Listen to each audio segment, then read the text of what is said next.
Hechos, capítulo 14.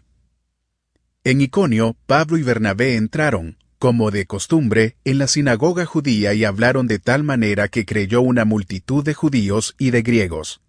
Pero los judíos incrédulos incitaron a los gentiles y les amargaron el ánimo contra los hermanos. En todo caso, Pablo y Bernabé pasaron allí bastante tiempo, hablando valientemente en el nombre del Señor, quien confirmaba el mensaje de su gracia, haciendo señales y prodigios por medio de ellos. La gente de la ciudad estaba dividida. Unos estaban de parte de los judíos y otros de parte de los apóstoles. Hubo un complot tanto de los gentiles como de los judíos, apoyados por sus dirigentes para maltratarlos y apedrearlos.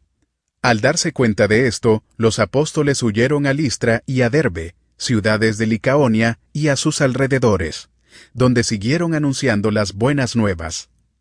En Listra vivía un hombre lisiado de nacimiento, que no podía mover las piernas y nunca había caminado. Estaba sentado, escuchando a Pablo, quien al reparar en él y ver que tenía fe para ser sanado, le ordenó con voz fuerte: «Ponte en pie y enderézate». El hombre dio un salto y empezó a caminar. Al ver lo que Pablo había hecho, la gente comenzó a gritar en el idioma de Licaonia: «Los dioses han tomado forma humana y han venido a visitarnos».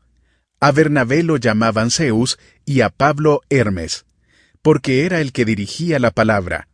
El sacerdote de Zeus, el dios cuyo templo estaba a las afueras de la ciudad, llevó toros y guirnaldas a las puertas y con toda la multitud quería ofrecerle sacrificios.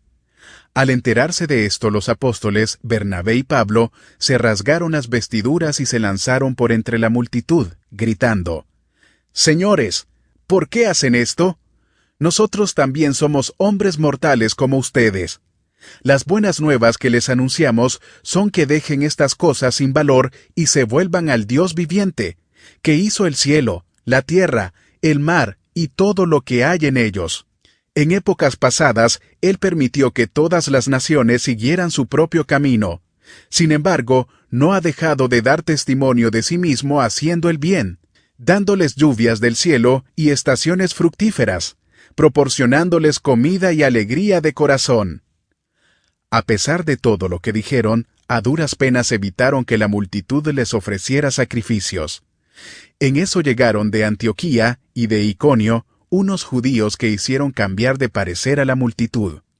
Apedrearon a Pablo y lo arrastraron fuera de la ciudad, creyendo que estaba muerto.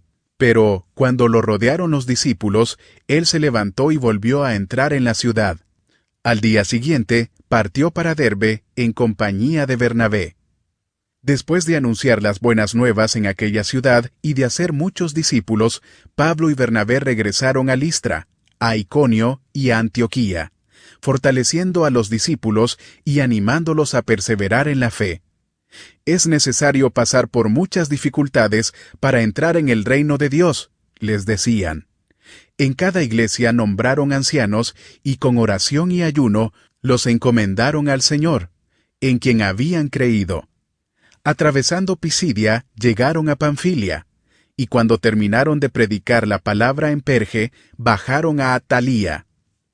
De Atalía navegaron a Antioquía, donde se los había encomendado a la gracia de Dios para la obra que ya habían realizado. Cuando llegaron, reunieron a la iglesia e informaron de todo lo que Dios había hecho por medio de ellos, y de cómo había abierto la puerta de la fe a los gentiles. Y se quedaron allí mucho tiempo con los discípulos.